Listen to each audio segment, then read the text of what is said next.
வணக்கம் விவாஸ். ஸ்ரீ பிரபாவதி பயிற்சி மையத்தின் சார்பில் பார்த்தீங்கன்னா இப்போது காவலர் தேர்வுக்கு தயாராகி கொண்டிருக்கும் மாணவர்களுக்கு உதவுகின்ற வகையில் மாதிரி தேர்வு 1 நம்ம இந்த வீடியோ மூலம் பார்க்க போகிறோம். முதல் கேள்வி, காற்று மற்றும் காற்றில்லா சுவாசம் நடைபெறுவது எதில்? Option B glycolysis. Question number 2, கீழ்காண்பவர்களில் பூச்சி உண்ணும் தாவரம் அல்லாதது எது? கொடுத்துக்கிற 4மே பார்த்தீங்கன்னா பூச்சி உண்ணும் தாவரம் 3 இருக்குது, பூச்சி உண்ணாதது 1 இருக்குது. டி கஸ்கூட்டம் மட்டும்தான் பூச்சி உண்ணாத தாவரம், மீதி எல்லாமே பூச்சி உண்ணும் தாவரங்கள். தேர்ட் கொஸ்டின், இலைகள் முட்களாக மாறியுள்ள தாவரம் எது? ஆப்ஷன் சி சப்பாத்தி கள்ளி. 4வது கேள்வி, இதயத்தின் பேஸ்மேக்கர் என அழைக்கப்படுவது எது? அதாவது இதயத்தின் பேஸ்மேக்கர், இதயத்தின் இதயம் இப்படிலாம் சொல்கிறது. ஆப்ஷன் பி எஸ்ஏ கணு. அடுத்து, மூளை உறைகளில் ஏற்படும் வீக்கம் எவ்வாறு அழைக்கப்படுகிறது? Option C meningitis. அடுத்து, இரத்தத்தில் அமிலகாரத்தன்மையை ஒழுங்குபடுத்துவது எது? ஆப்ஷன் டி சிறுநீரகம். கேள்வி நம்பர் 7, பாலூட்டுதலின் போது பாலை உற்பத்தி செய்யும் ஹார்மோன் எது? Option A lactogenic hormone. அடுத்து, உலக சுகாதார தினம் எப்பொழுது உலக சுகாதார தினத்தை கொண்டாடுறாங்கன்னு பார்த்தீங்கன்னா ஏப்ரல் 7. Option C April 7. எத்தனையாவது சட்ட திருத்தத்தின் மூலம் அடிப்படை கடமைகள் இந்திய அரசியலமைப்பில் சேர்த்து கொள்ளப்பட்டது? அடிப்படை கடமைகள் பார்த்தீங்கன்னா பகுதி 4 இருக்குது. அது எந்த சட்ட திருத்தம் மூலம் சேர்த்தாங்கன்னா 42வது சட்ட திருத்தம் 1976. அடுத்து, குடியரசுத் தலைவரின் பதவி நீக்கம் தொடர்பான சட்டப்பிரிவு ஆர்டிகல் 61. Option A 61. 1882ஆம் ஆண்டு உள்ளாட்சி அமைப்புகளை அறிமுகம் செய்தவர் யார்? ஆப்ஷன் சி ரிப்பன் பிரபு.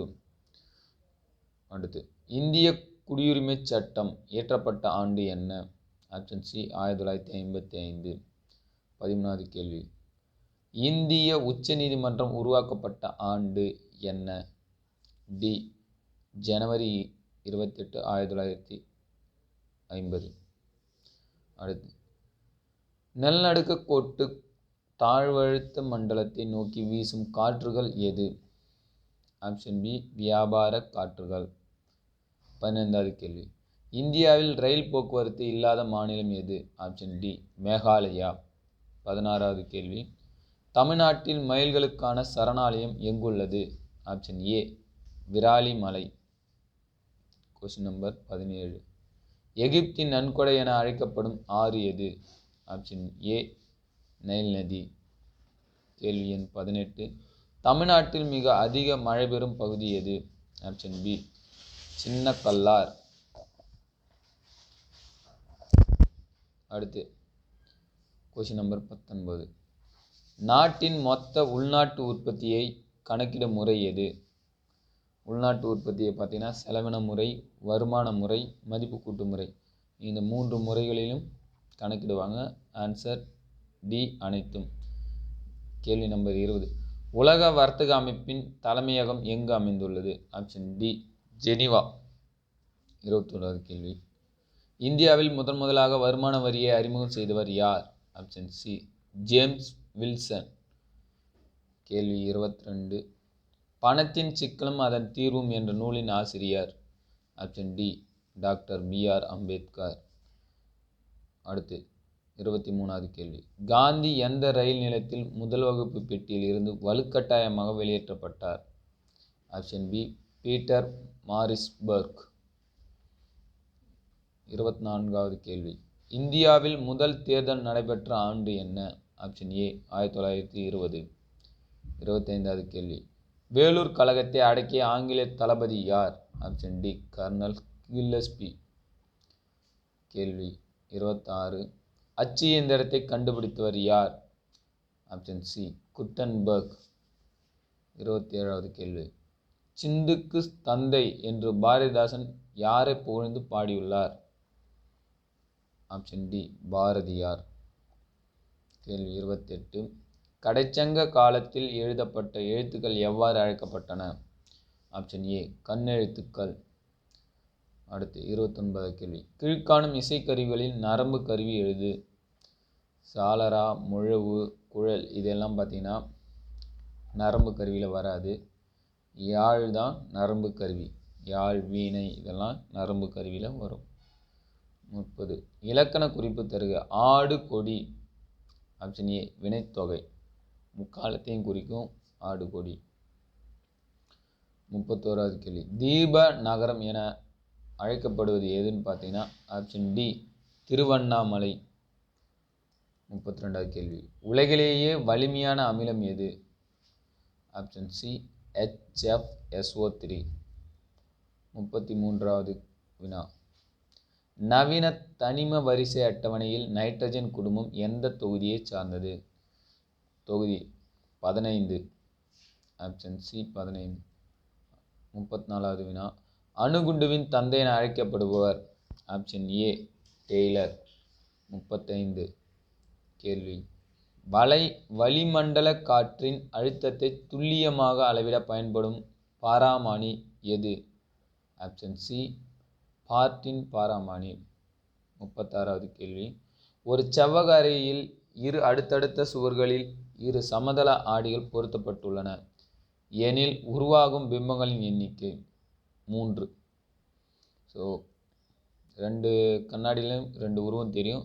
சென்டராக ஒரு ரெண்டுமே மெர்ஜ் ஆகும். இப்போ 3 உருவம் தெரியும். 37வது கேள்வி. நில அதிர்வு அலைகளை பற்றி ஆய்வு செய்யும் அறிவியல் பிரிவு? Option B seismology. 38வது கேள்வி. பூம்பராங் நெபுலாவில் நிலவும் பிரபஞ்சத்தின் மிக குறைந்த வெப்பநிலை? Option A -457.87 degree Fahrenheit. 39வது கேள்வி. ஓடும் மகிழுந்து வலைப்பாதையில் செல்லும் பொழுது பயணியர் ஒரு பக்கமாக சாய காரணம் என்ன? ஆப்ஷன் டி திசைக்கான நிலைமம். அடுத்து 40வது கேள்வி. அணு எண் 83 விட குறைவாக உள்ள கதிரியக்க தனிமம்? Option B technetium. கேள்வி எண் 41. ஒரு முக்கோணத்தின் கோணங்களின் விகிதம் 4:5:6 ஆக உள்ளது. அந்த கேள்வியை மீண்டும் கவனிங்க. ஒரு முக்கோணத்தின் கோணங்களின் விகிதம், அந்த விகிதமே பாருங்கள் 4:5:6 அந்த ரேஷியோவில் இருக்கிறப்போ அந்த முக்கோணம் எப்படி அமையும்னு பார்த்தீங்கன்னா அது ஒரு குறுங்கோணமாக தான் அமையும் அப்படின்றாங்க. ஏன்னா பார்த்தீங்கன்னா முக்கோணத்தின் மொத்த கோணங்களின் கூடுதல் 180. ஸோ இதை ஆட் பண்ணுங்கள். 4, 5, 9, 9 ஒரு 6, 15. 180 நீங்கள் 15ஆல் டிவைட் பண்ணிங்கன்னா உங்களுக்கு வரக்கூடிய வேல்யூ லோவஸ்ட் வேல்யூ தான் வரும். அதை நீங்கள் மல்டிபிள் பண்ணிங்கன்னா ஒரு முக்கோணத்தினுடைய அந்த கோணத்தினுடைய மதிப்பு எதுவுமே 90 அல்லது 90 தாண்டி போகாது. அப்படி இருக்கிறப்போ இது குறுங்கோண முக்கோணம் தான். அடுத்து 42வது கேள்வி. 7ஐ ஒரு இலக்காக கொண்ட ஈரிலக்க எண்கள் எத்தனை உள்ளது? இங்கே பாருங்கள், ஈரிலக்க எண் இங்கே ஒன்று கவனிச்சிங்க. 1 முதல் 100 வரைக்கும் இருக்கிற எண்கள் தான். அதுலேயும் குறிப்பாக 99 வரைக்கும் இருக்கிறது தான் ஈரிலக்க எண்கள். இந்த 1 முதல் 99 வரை உள்ள எண்கள் இதில் 1 to 9 ஓர் இலக்கமாக அமைஞ்சிடும். 10லிருந்து 99 வரைக்கும் இருக்கக்கூடியது தான் ஈரிலக்க எண். இதில் 7ஐ ஒரு இலக்கமாக கொண்ட எண் எத்தனைன்னு கேட்குறாங்க. அப்போது ஃபஸ்ட்டில் வரக்கூடிய 7 வராது. 77ல் அந்த 7ம் வராது. மீதி இருக்கிறது பார்த்திங்கன்னா 18 தான். ஜென்ரலாக 1 முதல் 100 வரை உள்ள எண்களில் எத்தனை 2, எத்தனை 3, எத்தனை 4, அதுபோல் எத்தனை 9 எண்கள் வருது அப்படின்னு கேள்வி கேட்டாங்கன்னா அது 20 எண்கள் வரும், எல்லா நம்பருமே. இதில் கேட்டுக்கிறதுல என்னென்னா ஈரிலக்கம்னு சொன்னதுனால, ஸோ ஈரிலக்கத்தில் ஒரு இலக்கன்றதுனால முதல்ல வரக்கூடிய ஓர் இலக்கத்தில் இருக்கக்கூடிய 7 வராது. அப்புறம் 77ல் இருக்கிற ரெண்டுமே ஈரிலக்க எண் ரெண்டுமே பார்த்தீங்கன்னா 7 7ன்றதுனால அதுவும் வராது. ஸோ 20ல் 2 போச்சுன்னா 18. அடுத்த கேள்வி 43. ஓர் எண் 25% அதிகரித்து பின் 20% குறைந்தால் அந்த எண்ணில் ஏற்படும் மாற்றம். ஆன்சர் டி, மாற்றம் ஏதும் இல்லை. அது எப்படின்னு நம்ம இப்போ பார்க்க போகிறோம். இதில் பார்த்தீங்கன்னா அதிகரிக்கிற சதவீதம் 25, அதிகரிப்பு நம்போது அது ப்ளஸ்ஸாகவே இருக்கட்டும். குறைத்தல் சதவீதம் -20, ஸோ குறைகிறது அப்படின்றதுனால ப்ளஸ் 25 இன்ட்டு -20 டிவைடட் பை 100. இதுதான் அந்த லாஜிக். என்ன லாஜிக்னா, இது போல் ஒரு சதவீதம் ஏறுகிறது குறைகிறதுன்னு 20% கொடுத்தாங்கன்னா அது concept x + y + x × y divided by 100. அந்த மெத்தடில் தான் நான் இதை ஃபாலோ பண்ணிக்கிறேன். 25ல் 20 போச்சுன்னா டைரெக்டாக 5 தான் கிடைக்கும். அப்படியே இருக்கிற அந்த பக்கம் இருக்கக்கூடிய value plus into minus minus, so -5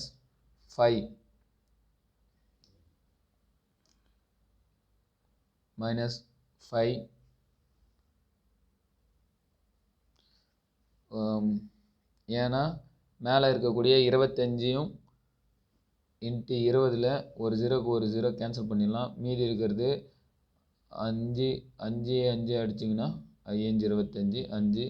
அப்போ கிடைக்கிறது உங்களுக்கு 0 தான் கிடைக்கும். அப்படின்னா என்ன அர்த்தம்னா இதில் எந்த ஒரு மாற்றமும் இல்லை என்பது தான் இதனுடைய பொருள். அடுத்து கேள்வி பாருங்கள். ஸோ மாற்றம் ஏதும் இல்லை. கடந்த கேள்விக்கான ஆன்சர். இப்போது 44வது கேள்வி பார்க்குறோம். ரூபாய் 5000 அசலுக்கு ஆண்டு வட்டி வீதம் 4% எனில் 2 ஆண்டுகளுக்கு தனி வட்டி கூட்டு வட்டி உள்ள வித்தியாசம் என்ன அப்படின்றது தான் கேள்வி. இதுக்கான ஆன்சர் பார்த்தீங்கன்னா ஏ 8. இது எப்படின்றத இப்போ நம்ம பார்க்கலாம்.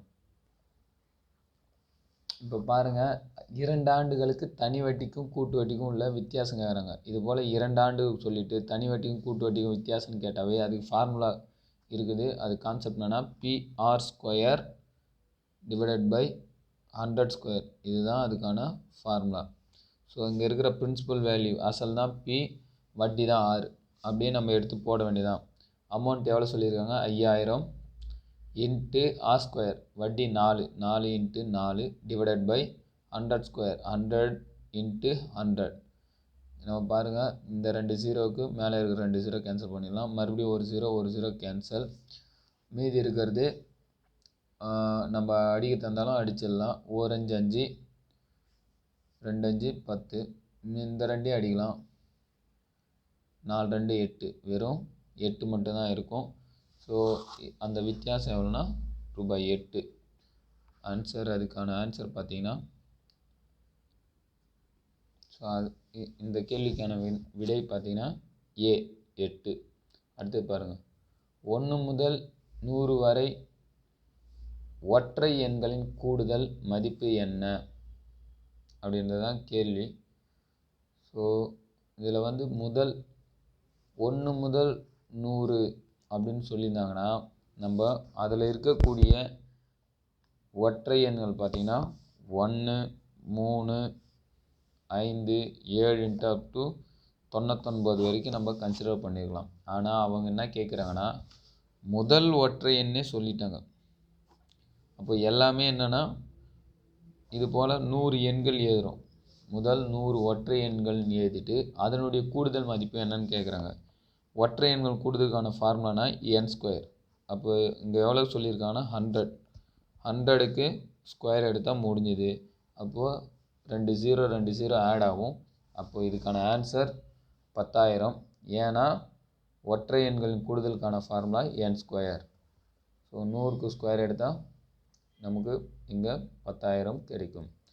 அடுத்து 46வது கேள்வி. ஒரு முக்கோணத்தின் 3 பக்கங்களின் மைய குத்து கோடுகளும் சந்திக்கும் புள்ளி அதன் டேஷ். மைய குத்து கோடு சந்திக்கிறதுனால உருவாகும் புள்ளியை வச்சு என்ன உருவானா சுற்றுவட்ட மையம். அடுத்து 47வது கேள்வி. x = sum ABC XYZ. மொத்தம் பார்த்திங்கன்னா 6 கண்டென்ட் இருக்குது. ஸோ 6 இருக்கக்கூடிய ஒரு கணம் என்ற கணத்தின் உட்கணங்கள் தகு உட்கண எண்ணிக்கை என்ன? கணங்களுடைய எண்ணிக்கை தகு உட்கணம் ரெண்டுமே கேட்குறாங்க. அப்போது இதுக்கான கான்செப்ட் என்னன்னு பார்த்தீங்கன்னா வச்சுங்களேன், உட்கணங்கள் அப்படின்னாவே அது வந்து 2n, அங்கே என்ன வேல்யூ இருக்கோ அதுதான். இங்கே பார்த்தீங்கன்னா 6 இருக்கா, இப்போ 2 பவர் 6ஓட வேல்யூ என்னென்னா 64. தகு உட்கணம் என்னும்போது அதுக்கான கான்செப்ட் என்னென்னா 2n - 1.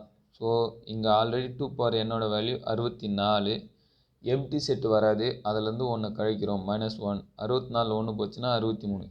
அப்போ இதுக்கான ஆன்சர் 64, 63. 48வது கேள்வி பாருங்கள். ஒரு அணுவின் நிறையானது எதனை சார்ந்தது? அணுவின் நிறை வந்து புரோட்டான் நிறை மற்றும் நியூட்ரானின் நிறை ரெண்டுமே சார்ந்தது. ஆப்ஷன் டி, ஏ மற்றும் பி. செயற்கை கதிரியக்கத்தை தூண்ட பயன்படும் துகள் எவ்வாறு அழைக்கப்படுகிறது? Option A, எரிதுகள். 50வது வினா. நவீன ஆவர்த்தன அட்டவணையில் 17வது தொகுதி தனிமங்கள் எந்த குடும்பத்தை சார்ந்தது? Option D, halogens. இப்போ நம்ம இந்த கேள்வியில் உளவியல் பார்க்க போகிறோம். உளவியல் கேள்விகள் அப்படின்ட்டு கொஸ்டின் நம்பர் 51. ப்ளஸ்ஸை மைனஸ் என்றும், பெருக்கலை வகுத்தல் எனவும், கழித்தலை பெருக்கல் எனவும், வகுத்தலை கூட்டல் எனவும் குறித்தால் கீழே கொடுத்துள்ள சமன்பாட்டின் மதிப்பு எவ்வளவு அப்படின்னு தான் இதுக்கான கேள்வி. ஸோ அந்த சமன்பாட்டிலேருந்து அதில் இருக்கிற சிம்பிள்ஸ் தான் மாற்ற போகிறோம். அப்படி மாற்றினா நமக்கு என்னவா இது மாறுன்னு பார்த்தீங்கன்னா, ஃபஸ்ட்டு 7க்கு பக்கத்தில் என்ன இருக்குது? மைனஸ் இருக்குது. அப்போ என்னவா மாறுனா மைனஸ்க்கு வந்து பெருக்கலாக சொல்லியிருக்காங்க. ஸோ இதை நம்ம ஒர்க் அவுட் பண்ணி பார்க்க போகிறோம். கொடுத்துக்கிற வினாவை வந்து அவங்க சொன்னதுக்கு ஏற்ற போல் ஆல்டர்னேட் பண்ணி எழுதுங்க. 7 × 30 கூட்டல் 5 வகுத்தல் 1 கழித்தல் 9. ஸோ அவங்க கொடுத்ததுலேருந்து அவங்க சொன்ன சிம்பிளை நம்ம என்ன பண்ணிட்டோம்? மாடிஃபை பண்ணிட்டோம். இப்போ நம்ம பண்ண வேண்டியது என்னென்னா, ஃபஸ்ட் இது வந்து போர்ட் மாஸ் ரூல் படி தான். வகுத்தல் செய்யும்போது 5 1ஆல் டிவைட் பண்ணால் நமக்கு என்ன தான் கிடைக்கும்? 5 மட்டும்தான் கிடைக்கும். அடுத்தது பெருக்கல் செய்ய போகிறோம். 7 × 21, ஒரு 0 இருக்குது, 210 கிடைக்கும். பெருக்கலுக்கு அப்புறம் கூட்டல் செய்யணும். 210 ஒரு 5 கூட்டினோம்னா நமக்கு என்ன கிடைக்கும்? 215. அந்த 215 கடைசியாக இருக்கக்கூடிய 9 கழித்தலை செய்யணும். 9 கழிச்சிங்கன்னா 206. அப்போது இதுக்கான விடை ஆப்ஷன் பி, 206. அடுத்த வினா சைக்காலஜியில் அடுத்த கொஸ்டின் 52. கீழ்காணும் ஆங்கில வார்த்தைகளை அகராதி முறைப்படி வரிசைப்படுத்தும். ஸோ டிக்ஷனரியில் எப்படி வரிசைப்படுத்துவாங்கன்னா, ஏல இருந்து Z வரைக்கும் இருக்கக்கூடிய எழுத்துக்கள் அதனுடைய எண்ணிக்கை, ஏ அதனுடைய எண் 1னோ, பி அதனுடைய எழுத்து 2ன்னு சொல்லுவாங்க. ஸோ அது மாதிரி தான் அரேஞ்ச்மெண்ட் பண்ணுவாங்க. இப்போ இங்கே இருக்குது பார்த்தீங்கன்னா, protein, problems, property and project அப்படின்ட்டு ஒரு 5 லெட்டர்ஸ் கொடுத்துருக்காங்க, 5 வேர்ட்ஸ் கொடுத்துருக்காங்க. இப்போ பாருங்கள், இதில் வந்து PRO எல்லாத்துலேயும் காமனாக இருக்குது. அப்போ 4th லெட்டர் வச்சு நீ கம்பேர் பண்ணலாம். 4th லெட்டர் என்னவாக இருக்குது? இங்கே T இருக்குது, இங்கே B, அடுத்தது V, அடுத்தது P, அடுத்தது J. ஸோ இதில் ஃபஸ்ட்டில் வரக்கூடிய வாய்ப்பு பாசிபிலிட்டி பார்த்தீங்கன்னா B தான். ஏக்கு அடுத்து B அப்படின்றதால B தான். அப்போ 2 தான் வந்து அதுக்கு முதன்மையானதாக இருக்கும். இருக்கிற ஆப்ஷனில் சியை தான் 2ஆக வச்சுருக்காங்க. அதே போல் பியும் 2ஆக வச்சுருக்காங்க. அடுத்தது பிக்கு அடுத்தது எது வரும்னு பார்த்தீங்கன்னா J வரதுக்கு பாசிபிலிட்டி இருக்குது. அப்போ 2, 5. இப்போ சியில் தான் 2, 5 இருக்குது. அப்போ கரெக்டான ஆன்சர் அதுவாக தான் இருக்கும். 2, 5, 4, 1, 3. ரொம்ப டைம் எடுத்துக்க தேவையில்லை. அடுத்தது ஒரு சங்கேத மொழியில் நீர் உணவு எனவும், உணவு மரம் எனவும், மரம் வானம் எனவும், வானம் சுவர் எனவும் கொண்டால் பழம் எதிலிருந்து வருகிறது? பழம் பார்த்தீங்கன்னா மரத்துலேருந்து வருகிறது. மரத்தை இங்கே என்னன்னு சொல்கிறாங்கன்னா லாங்குவேஜில் மரம் வானம் எனவும். அப்போ இதுக்கான ஆன்சர் வானம். அடுத்தது 54வது கேள்வி. ஒரு குறிப்பிட்ட மொழியில் ஹார்ட் HARD என்பது 1357 என்றும், சாஃப்ட் SYFT என்பது 2468 என்றும், எடுத்துக்கிறாங்க. அப்போது 21448 எந்த வார்த்தையால் குறிக்கும் பார்த்தீங்கன்னா, இங்கே பாருங்கள், இங்கே இருக்கக்கூடிய எழுத்து அதுக்கு ஈக்குவலாக கொடுத்துக்கூடிய எண்களும் சமமாக எண்ணிக்கையில் இருக்கிறதுனால ஹெச் என்பது 1, ஏ என்பது 3, ஆர் என்பது 5, டி என்பது 7, அதை தான் இங்கே குறிக்கும். அதே போல் ஷார்ட்டில் இருக்கிற எழுத்தும் ஒவ்வொன்றும் அந்த எழுத்துக்குரியது தான். அப்போ 2க்கு எதை குறிக்குன்னு பார்த்தீங்கன்னா எஸ், 1க்கு ஹெச், 4க்கு பார்த்தீங்கன்னா ஓ, 4ன்றதுனால டபுள் ஓ. அடுத்தது 8க்கு டி, அப்போது ஷூட் என்பது தான் இதுக்கான ஆன்சர் பி. அடுத்த கேள்வி, இன்று செவ்வாய்க்கிழமை எனில் 61 நாட்கள் கழித்து என்ன கிழமை என காண்க. அவன் என்ன சொல்லியிருக்காங்கன்னா, இன்றைக்கி செவ்வாய்க்கிழமை அப்படின்ட்டாங்க. 61 நாள் கழித்து அப்படின்னும் போது டோட்டலாக என்ன ஆகிடுது, 62 நாட்கள். ஸோ இதை எப்படின்றத நம்ம போட போகிறோம். கேள்வியில் என்ன சொல்லியிருக்காங்கன்னா 61 நாள் கழித்து, அப்போ மொத்தமாக 61, அடுத்த நாள் கழித்துனும் போது ப்ளஸ் 1, டோட்டலாக 62. இதில் என்னென்னா முதல் நாள் வந்து திங்கக்கிழமை அப்படின்னு சொல்லியாச்சு, ஆல்ரெடி சொல்லியாச்சு. அப்போ 62ல் ஒரு நாள் போச்சுன்னா மீதி எத்தனை தான் இருக்கும், 61 நாள். 61 7ஆல் டிவைட் பண்ணுங்கள், 61 டிவைட் பை 7 அடிச்சிங்கன்னா எத்தனை வரும் பாருங்கள், 7 49, 8 56, மீதி நிற்கிறது 8 டைம் போச்சுன்னா மீதி வந்து 61ல் 56 போச்சுன்னா மீதி நிற்கிறது 5. ஸோ இந்த 5 நாட்களாக பிரிங்க.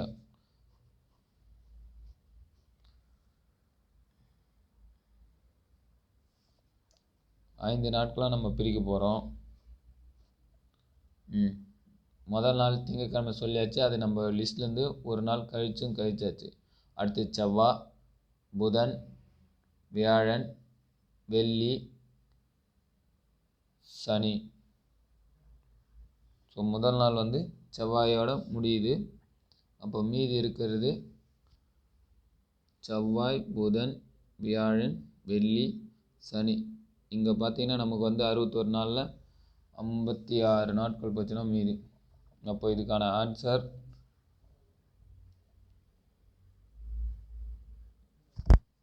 இதில் என்னென்னு பார்த்தீங்கன்னா, மீதி நமக்கு வந்து 5 வந்தது. அந்த 5 நம்ம 5 நாளுக்கு பிரிக்க போகிறோம். கொஸ்டினில் என்னென்னா செவ்வாய்க்கிழமை அப்படின்னு கொடுத்துருக்காங்க. அப்போ இந்த செவ்வாய்க்கிழமைன்னும் போது செவ்வாய்க்கிழமை போயிடுச்சுன்னா மீதி இருக்கிறது பார்த்திங்கன்னா புதன், வியாழன், வெள்ளி, சனி, ஞாயிறு, இதுதான் வந்து குறிக்கும். அப்போ 61 நாள் கழித்து வர்றது ஞாயிறு. இது ஒன்றும் இல்லை, சிம்பிள். கழித்து வர்றதுனால அந்த ஒரு நாளும் கூட்டிங்க. முதல் நாள் வந்து என்ன கிழமையோ ஒரு கிழமை சொல்லிவிடுவாங்க, அதனால் அந்த ஒரு நாள் மறுபடியும் கழிச்சிடுங்க. அப்போ மீதி இருக்கக்கூடிய நாட்களை நீங்கள் 7ஆல் டிவைட் பண்ணிங்கன்னா அடுத்த நாட்களை நீங்கள் கொடுத்தீங்கன்னா உங்களுக்கு வந்து கரெக்டான ஆன்சர் கிடச்சிடும். இது கூட்டி கழிக்கிறதுனால தான் இந்த கான்செப்ட் உங்களுக்கு புரியணுன்றதாக தான் சொல்லுது. ஸ்ட்ரைட்டாக நீங்கள் ஒர்க் அவுட் பண்ணுறதா இருந்தால் ஒன்றும் பிரச்சனை இல்லை. அவங்க எத்தனை நாட்கள் கொடுக்குறாங்களோ, இது போல் கழித்து அப்படின்ட்டு எத்தனை நாட்கள் சொல்கிறாங்க, அந்த நாட்களை 7ஆல் வகுத்துருங்க. மீதி வரக்கூடியதை நாட்களாக கன்வெர்ட் பண்ணிங்க. அடுத்த கேள்வி, இந்த கேள்விக்கான ஆன்சர் பார்த்தீங்கன்னா டி, ஞாயிறு. அடுத்து 56வது கேள்வி, 2/7 எத்தனை சதவீதம் 1/35 ஆகும் என்பதுதான் இதனுடைய கேள்வி. ஸோ சதவீதம் ஒன்றும் இல்லை, 2/7 1/35 எத்தனை சதவீதம் அப்படின்னு சொல்கிறாங்க. 2/7 இன்ட்டு எக்ஸ், ஏதோ ஒரு சம் எக்ஸ் ஈக்குவல் டு 1/35 வச்சுங்க. அது நீங்கள் ஒர்க் அவுட் பண்ணிங்கன்னாவே உங்களுக்கு எக்ஸோட வேல்யூ கிடச்சிடும். 10% அதுக்கான ஆன்சர். 57வது கேள்வி பாருங்கள், 3 1 4 7 2 9 1 5 அடுத்தது என்ன அப்படின்றது கேள்வி. ஒன்றும் இல்லை, அந்த ரோவை ஆட் பண்ணி ஃபைனலில் போட்டுக்கிறாங்க. 3 + 1 4, 7 + 2 9, அப்போ 1 + 5 6. அடுத்து 58வது கேள்வி, வென் டயக்ராம் மெத்தடு, நீதிபதி, திருடர்கள், குற்றவாளிகள் அப்படின்னு கொடுத்துருக்காங்க. இதில் ஆன்சர் பார்த்தீங்கன்னா 2 பி 2. அதாவது நீதிபதின்றவர் செப்பரேட்டாக இருப்பார், குற்றவாளின்றது ஒரு கான்செப்ட், ஒரு கிரிமினல்ஸ். எல்லா நிறைய குற்றவாளிகள் இருக்காங்க. வழிப்பறி செய்கிறவங்க, திருடர்கள், கொலை பண்ணுறவங்க, இது எல்லாமே குற்றவாளிகளில் அடங்கிடும். அப்போ திருடர்கள் என்பது குற்றவாளியில் அடங்கினால் நீதிபதி தனியாக இருப்பார். அதுக்கான ஆன்சர் B2. 59வது கேள்வி. கொடுக்கப்பட்ட தொடரில் சேராத எண் என்ன அப்படின்னு கேட்குறாங்க. 3, 5, 11, 14, 17, 21. இதில் 14 என்பது மட்டுமே இரட்டைப்படை எண்ணும், மற்றதெல்லாம் ஒற்றைப்படை எண்கள். அப்போ ஆன்சர் ஆப்ஷன் C 14. அடுத்தது கேள்வி எண் 60. என்ன சொல்கிறாங்கன்னா, அருணின் வயது பாலாவை விட 3 மடங்கு. சரி, சொல்லியாச்சு. 4 வருடங்களுக்கு முன் சந்திரனின் வயது அருணை விட 2 மடங்கு அப்படின்னு சொல்லியிருக்காங்க.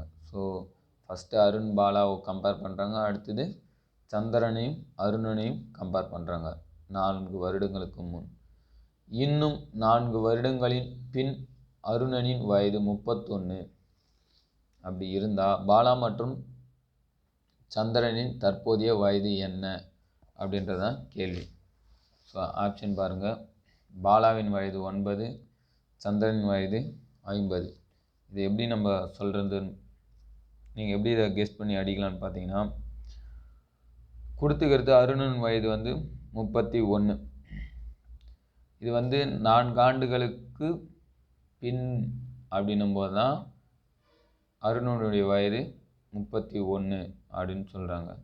ஸோ அந்த 4 ஆண்டுகள் நம்ம கூட்டும்போது அருணோட வயது எவ்வளோவா மாறுனா,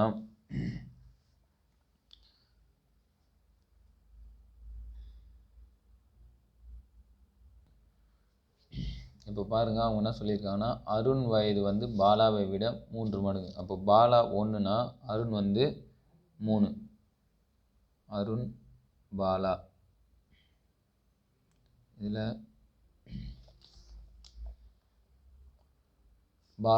பாலாவின் 1 போல் அருண் 3 மடங்கு. இது 4 வருடங்களுக்கு முன் சொல்கிறாங்க. 4 வருடத்துக்கு முன்னாடி போச்சிங்கன்னா என்னவா மாறுதுன்னா, அவனுடைய வயது அருணின் வயதை போல் சந்திரன் ஒருத்தனை இன்ட்ரோ பண்ணுறாங்க. சந்திரன், இன்னொருத்தர் நம்ம அருணா கூட. அருணை வயதை போல் 2 மடங்கு. அருணுக்கு 1னா 2. அதுக்கப்புறம் பார்த்தீங்கன்னா 4 ஆண்டுகளுக்கு பின் அருணோட வயதை கொடுத்துட்றாங்க. அருணின் வயது 31. இது எப்போனா 4 ஆண்டுகளுக்கு பின். அப்போ தற்போது எவ்வளோ இருக்குன்னா, 31ல் 4 போச்சிங்கன்னா ஈக்குவல் டு 27. ஸோ 27 தான் தற்போதைய அருணனுடைய வயது. ஆனால் கேட்டது அருணோட வயது கேட்கல, பாலா மற்றும் சந்திரனின் வயது கேட்டுக்கிறாங்க. அப்போது பாலாவின் வயது அருணோட வயது 27னா அது எத்தனை மடங்கு? 3 மடங்கு. அப்போ பாலாவது 1 மடங்கு. அப்போது பாலாவினுடைய வயது என்னவா இருக்கும்? 9. அருண் பாலாவை போல் 3 மடங்கு இல்லையா? அப்போது அருண் 27னா பாலாவது 9 தான் இருக்கும். சரி, பாலாவுடைய வயது 9 தெரிஞ்சிச்சு. அடுத்தது என்ன கேட்குறாங்க, சந்திரனின் தற்போதைய வயது அப்படின்னு கேட்டுக்கிறாங்க. சந்திரனுடைய வயதை கம்பேர் பண்ணால் சந்திரன் யாராக கூட இங்கே சேர்த்துருக்காங்க? அருணா கூட தான் கம்பேர் பண்ணிக்கிறாங்க. அதுவும் எப்போது? 4 ஆண்டுகளுக்கு பின். அதையும் நீங்கள் முன்னோக்கி போகணுன்னா அருணோட வயது எவ்வளோ? 27. 27ல் 4 போச்சுன்னா 23. ஸோ இதுதான் சந்திரனை கூட கம்பேர் பண்ணுறது. அப்போது அருணோட வயதை போல் சந்திரன் எத்தனை மடங்கு? 2 மடங்கு. அப்போ என்னவா மாறும்? 23ன்றது 2ஆல் மல்டிபிள் பண்ணிங்கன்னா 46ஆக மாறும். ஸோ இது எப்போனா 4 ஆண்டுகளுக்கு பின் உள்ள சந்திரனோட வயது. இது முன்னோக்கி போயாச்சு. இப்போ தற்போதைய வயதுக்கு வரும்பொழுது அந்த 4 ஆட் பண்ணணும். இப்போ 46 கூட 4 ஆட் பண்ணிங்கன்னா 50. ஸோ இதுதான் பார்த்தீங்கன்னா சந்திரன் வயது. இப்போ இதுக்கான ஆன்சர் பார்த்தீங்கன்னா 9,50.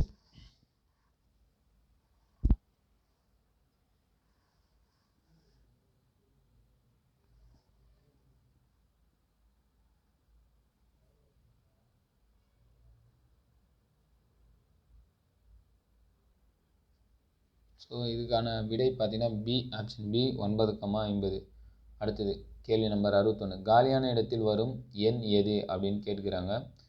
20, 19, 17, அடுத்தது டேஷ், அடுத்தது என்ன சொல்லியிருக்காங்க 10, 5. இங்கே பாருங்கள் 20லேருந்து 19 1 குறைச்சிருக்காங்க, 19லேருந்து 17 2 குறைச்சிருக்காங்க. அப்போது 17லேருந்து அடுத்த நம்பருக்கு 3 குறைச்சிருப்பாங்க. 17ல் 3 போச்சுன்னா ஆன்சர் 14. அடுத்தது 62வது கேள்வி. மற்றவைகளிலிருந்து வித்தியாசமான வார்த்தை எது? தக்காளி, கேரட், இஞ்சி, உருளை. கேரட், இஞ்சி, உருளைலாம் பார்த்திங்கன்னா நிலத்து அடியில் நம்ம வளர்க்கக்கூடியது. தக்காளி வெளியே, அப்போது தக்காளி தான் டிஃப்ரெண்ட். 63வது கேள்வி. பாட்டனார் பேரனை விட 4 மடங்கு வயதானவர். 5 ஆண்டுகளுக்கு முன்பு அவர் 5 மடங்கு வயதானவராக இருந்தார். பேரனின் தற்போதைய வயது என்ன அப்படின்றதான் கேள்வி. ஸோ இதுதான் நம்ம கம்பேரிசன் பண்ணி வேல்யூ நம்ம கண்டுபிடிக்க போகிறோம். கேட்குறது பேரனுடைய வயது. இது எப்படின்னு நம்ம பார்க்க போகிறோம். இதில் என்ன சொல்லியிருக்காங்கன்னா இந்த கேள்வியில் பாட்டனார் பேரனை விட 4 மடங்கு. ஃபஸ்ட்டு பாட்டன், அடுத்தது பேரன். பேரன் 1னா பாட்டன் என்னவா இருக்கிறாரு? 4 மடங்காக இருக்கிறார். 5 ஆண்டுகளுக்கு முன்பு, அப்போது 5 ஆண்டுகளுக்கு முன்பு என்னவா மாறுது? மறுபடியும் கண்டிஷன்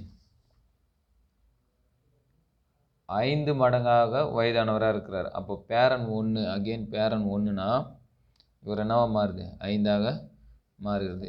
இதில் பாருங்கள், இது ஏதாவது ஷார்ட்டஸ்ட்டு ஏதாவது நம்ம கான்செப்ட் வருதா என்னான்ட்டு. சேமாக ஒரு வேல்யூ இன்க்ரீஸ் ஆகிருந்தால் அதுக்குன்னு ஒரு கான்செப்ட் இருக்குது. இது போல் சேமாக எதுவும் இன்க்ரீஸ் ஆகலை. அப்புறம் நீங்கள் என்ன பண்ணுன்னா மேலே இருக்கிறது எக்ஸாகவும் கீழுக்கிறத வெறும் கான்ஸ்டண்ட்டாகவே வச்சு நீ எழுதலாம். அப்போ நீங்கள் எழுதணும் 4x minus 5 divided by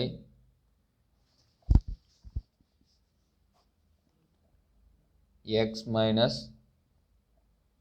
5. So மேலே இருக்கிறது பாட்டனுடைய வயது, கீழ்கிறது பேரனுடைய வயது. 5 ஆண்டுகளுக்கு முன்புன்றதுனால 5 கழிச்சிட்டா என்னவா மாறுதுன்னா ஈக்குவல் டு 5/1. ஸோ இதை கிராஸ் ப்ராடக்ட் படி நம்ம சிம்பிளிஃபிகேஷன் பண்ணோன்னா உங்களுக்கு கிடைக்கக்கூடிய value x equal to 20. So இங்கே எக்ஸுன்றது யாரை குறிக்குன்னா சிங்கிளாக இருக்கக்கூடிய பேரனை தான் குறிக்கும். பேரனுடைய வயது அப்போது 20 அப்படின்றதான் ஆன்சர். அடுத்த கேள்விக்கு நம்ம செல்லலாம். இதுக்கான விடை 20 பேரன் வயது. ஓகே, அடுத்த கேள்வி. ஒரு செஸ் விளையாட்டு போட்டியில் 6 விளையாட்டு வீரர்கள் ஒவ்வொரு ஆட்டக்காரருடன் ஒவ்வொரு முறை மட்டுமே விளையாடுகிறார். போட்டியில் எத்தனை ஆட்டங்கள் ஆடி இருப்பார் அப்படின்னா ஆப்ஷன் பி 15. 6ன்றது என்னென்னா காம்பினேஷன் ரூலை நீங்கள் அப்ளை பண்ணணும். இது போல் ஒரு முறை கையை கொடுக்குறார்கள் அப்படின்ற கான்செப்ட்லாம் வந்ததுன்னா அப்ளை பண்ணணும். அப்போ காம்பினேஷன் பார்த்தீங்கன்னா 2, 2 பேர் தான் ஒரு கேமில் விளையாட முடியும். அப்போ பார்த்தீங்கன்னா 6 × 5 டிவைடட் பை 1 × 2.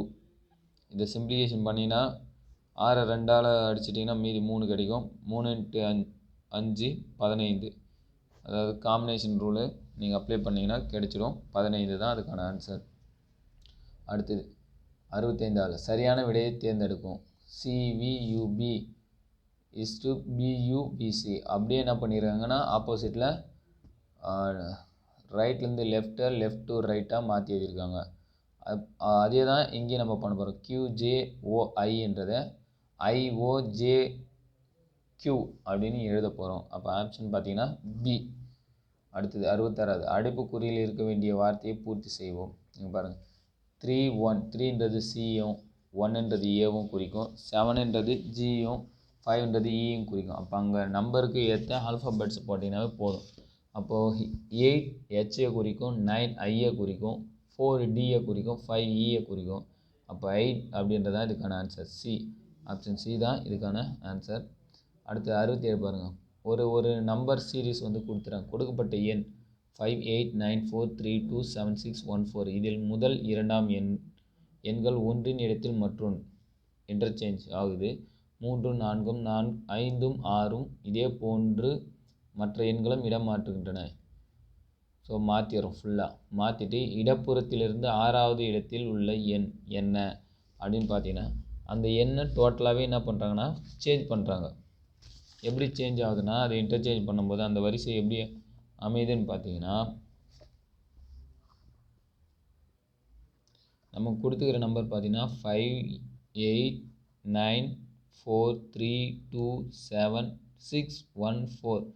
இதில் வந்து முதல் 2ம் 3 4ம் 5 6ம் இது போல் வந்து தொடர்ச்சியாக இன்டர்சேஞ்ச் ஆகுது. அப்போ கிடைக்கிற எண் 5 4 9 2 3 6 7 4 1 அப்படியே எல்லாமே தன்னுடைய பிளேஸை இன்டர்சேஞ்ச் பண்ண போகுது.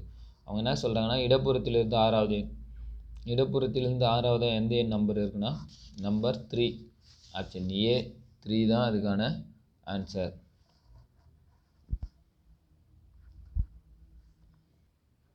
இந்த வினாக்கான விடை வந்து 3.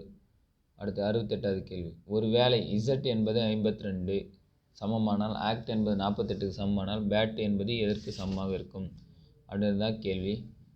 Z பார்த்தீங்கன்னா 26வது எழுத்து. அப்போ 26 2ஆல் பெருக்குறாங்க 52 கிடைக்குது. ஆக்ட் அது சம் பண்ணிங்கன்னா மொத்தம் ஏக்கு 1 சிக்கு 3 டிக்கு 20 மொத்தம் 24 2ஆல் பெருக்கினா 48. அப்போ பேட்டுக்கு பி ஃபார் 2 நம்பர் 2 குறிக்கும், ஏ 1 குறிக்கும், டி 20 குறிக்கும். டோட்டலாக 23 2ஆல் மல்டிபிள் பண்ணிங்கன்னா 46.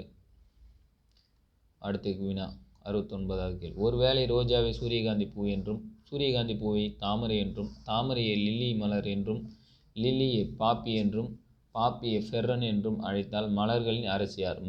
மலர்களின் அரசி ரோஜா. ரோஜாவங்க என்ன சொல்லியிருக்காங்கன்னா, ரோஜாவை சூரியகாந்தி அப்படின்னு சொல்லியிருக்காங்க. அப்போ இதுக்கான ஆன்சர் சூரியகாந்தி.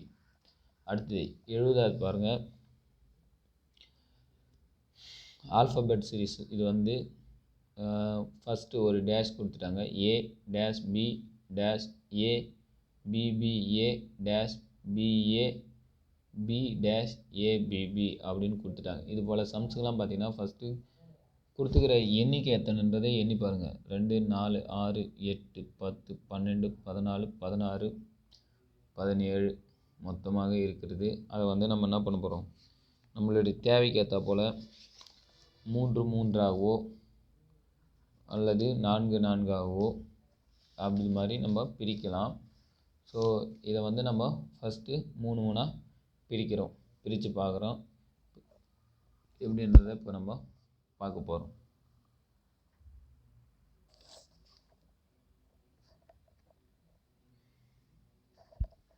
ஃபஸ்ட்டு வினாவை எடுத்து எழுதிக்கலாம். Dash A dash B dash A B A A dash B A B dash A B B இது வந்து கொடுத்தாச்சு. இது வந்து 3 3ஆக நம்ம ஸ்ப்ளிட் பண்ணி பிரிச்சுக்க போகிறோம். நம்ம பிரித்தா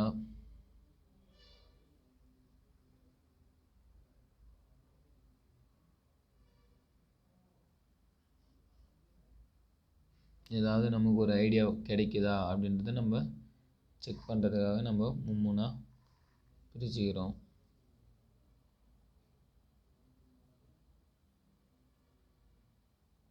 ஸோ இருக்கிற கான்செப்ட் பார்த்திங்கன்னா ஏபிபி அப்படின்னு ஒரு கான்செப்டும் பிஏஏ அப்படின்றதும் அமைஞ்சிருக்கு. ஸோ இங்கே பார்த்தீங்கன்னா ஏபிபின்னு ஒரு 3 லெட்ரு ஃபார்ம் ஆகிருக்கு.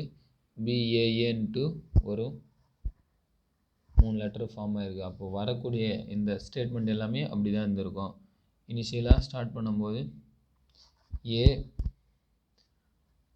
முன்னாடி ஒரு டேஷ் இருக்குது. அப்போது பிஏஏ அப்படின்றது ஃபஸ்ட்டு குறிக்கும்.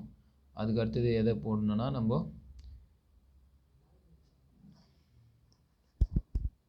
பிஏஏ, அடுத்தது பிஏஏ, அதுக்கு அடுத்தது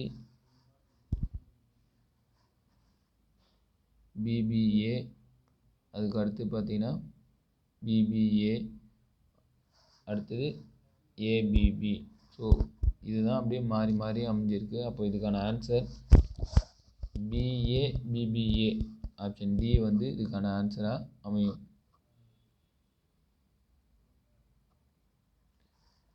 71வது கேள்வி பாருங்கள். தனித்து நிற்கும் எழுத்து எது என்பதை கண்டறிக அப்படின்னு கொடுத்துறாங்க. PEIO. இதில் பாருங்கள் EIO IO இது எல்லாமே பார்த்தீங்கன்னா எல்லாமே பார்த்தீங்கன்னா வவல்ஸில் வரும். P மட்டும் கான்சனன்ட். அப்போ இதில் பொருந்தாதது பார்த்தீங்கன்னா தனித்து நிற்பது P மட்டும்தான்.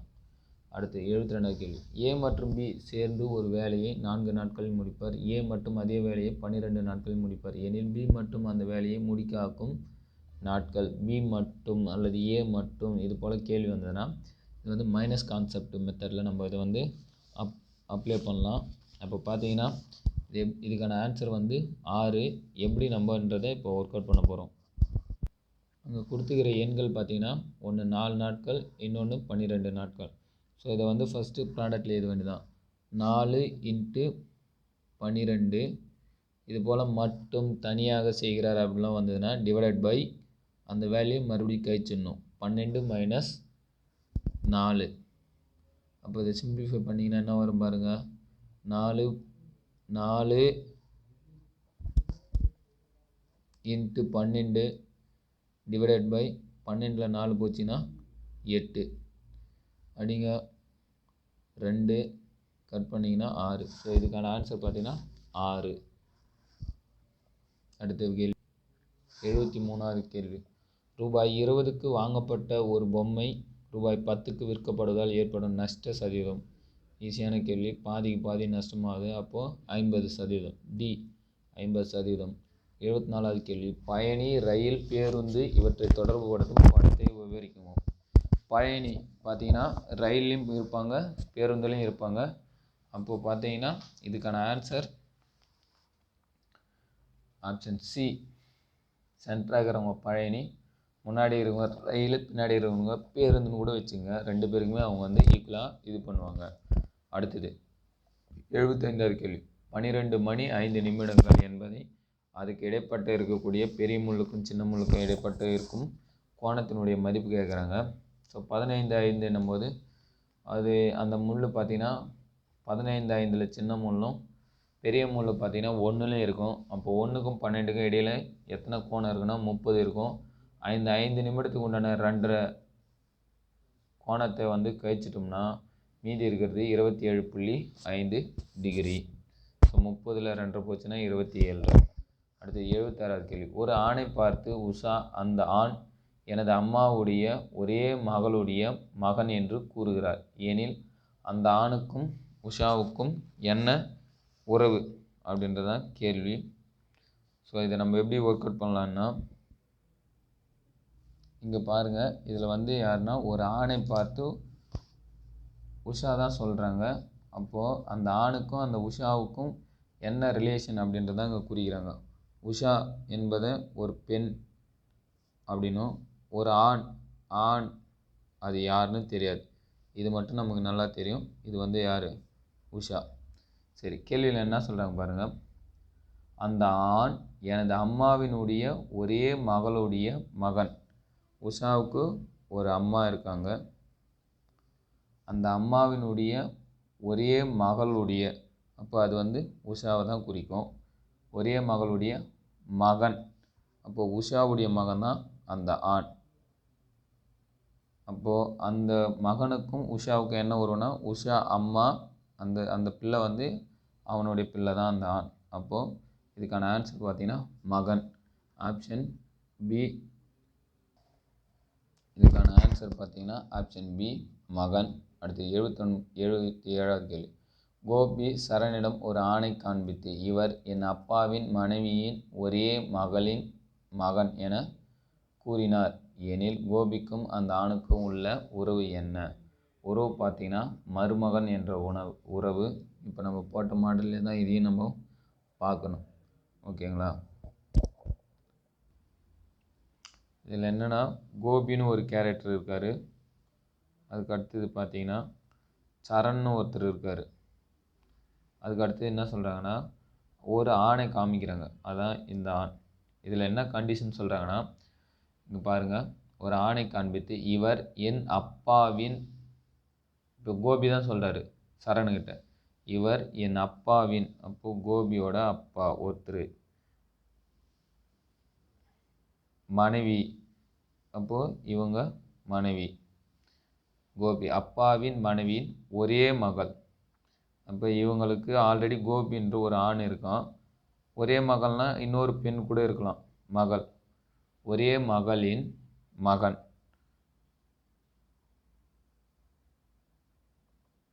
ஸோ இந்த ஆண் தான் இந்த மகன்.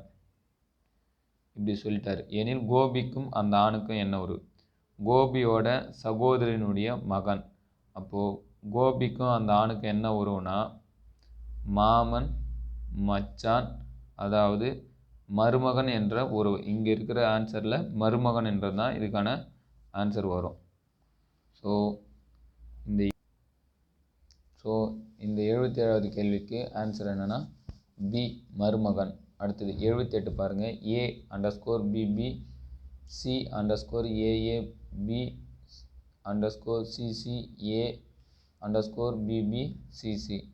ஸோ இதில் கான்செப்டில் என்ன சொல்லியிருக்காங்கன்னா, ஏற்கனவே நம்ம பார்த்தது தான். இருக்கிறது எத்தனைட்டு எண்ணி பாருங்கள், அதுக்கேற்ற போல் நம்ம பிரிச்சுக்கிறது நல்லது. அப்போது இங்கே இருக்கிறத நான் என்ன பண்ணுறேன்னா 4 4ஆக நான் பிரிச்சுக்கிறேன். அப்படி பிரிக்கிறப்போ என்ன மெத்தடை யூஸ் பண்ணுறாங்க அப்படின்னு பார்த்தீங்கன்னா, இங்கே பாருங்கள், AABB ஒரு பார்ட்டாகவும் CCAA அடுத்த பார்ட்டு. இப்போ ஏபியில் முடிஞ்சிச்சு, பிக்கு அப்புறம் இதில் கண்டினியூ ஆகுது சிக்கு அப்புறம் சர்க்கிள் எங்கே ஸ்டார்ட் ஆக போகுது ஏக்கு அப்புறம் மறுபடியும் என்ன வரும் BBCC. அகெயின் சி முடிஞ்சுது, ஏல ஸ்டார்ட் ஆகும் AABB.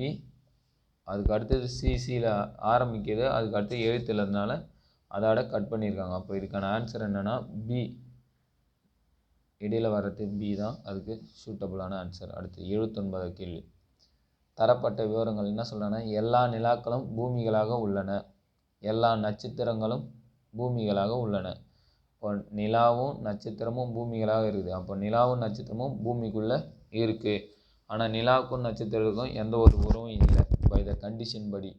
அப்போ முடிவு என்ன சொல்கிறாங்கன்னா, எல்லா பூமிகளும் நிலாக்களாக உள்ளன, அது தவறு. அடுத்து எல்லா பூமிகளும் நட்சத்திரங்களாக உள்ளன, அதுவும் தவறு. நட்சத்திரம் தான் பூமிக்குள்ளே இருக்கிறது தான் இங்கே சொல்லியிருக்காங்க. அடுத்து சில நிலாக்கள் நட்சத்திரங்களாக உள்ளன, நட்சத்திரத்துக்கும் நிலாவுக்கும் கண்டிஷன் எதுவுமே கொடுக்கல. நிலாக்கள் நட்சத்திரங்கள் இல்லை, நிலாக்கள் நட்சத்திரமாக இல்லை. அப்போ கொடுத்துக்கிற ஆன்சரில் இது மட்டும்தான் சரி. அப்போ இதுக்கான ஆன்சர் முடிவு டி, 4 மட்டும் சரி. 80வது கேள்வி. ராம் என்பவர் ஒரு வரிசையில் முன்புறம் இருந்து 8ஆவதாகவும் பின்புறம் இருந்தும் 8ஆவதாகவும் இருக்கிறார் எனில் அந்த வரிசையில் நின்றிருந்த மொத்த நபர்கள் எத்தனை பேர் அப்படின்றதான் கேள்வி. இதுபோல் ஒருத்தர் முன்னாடி இப்படி நிற்கிறாரு, பின்னாடி இருந்து இத்தனாவது இடத்துல நிற்கிறாருன்னா அந்த வரிசை ஒரு நம்பர் கொடுத்துக்கிற நம்பரை ரெண்டுத்தையும் ஆட் பண்ணிவிட்டு 1 கழிச்சிங்கனாவே உங்களுக்கு ஆன்சர் கிடைச்சிடும். ஏன்னா அந்த நம்பர் 2 இடத்துலையும் கணக்கு எடுப்பாங்க, அதனால் ஒரு முறை கழிச்சிட்டா சரியாயிடும். அப்போ 8 8 கூட்டினீங்கன்னா 16, 16ல் 1 போச்சுன்னா 15. இதுக்கான விடை 15.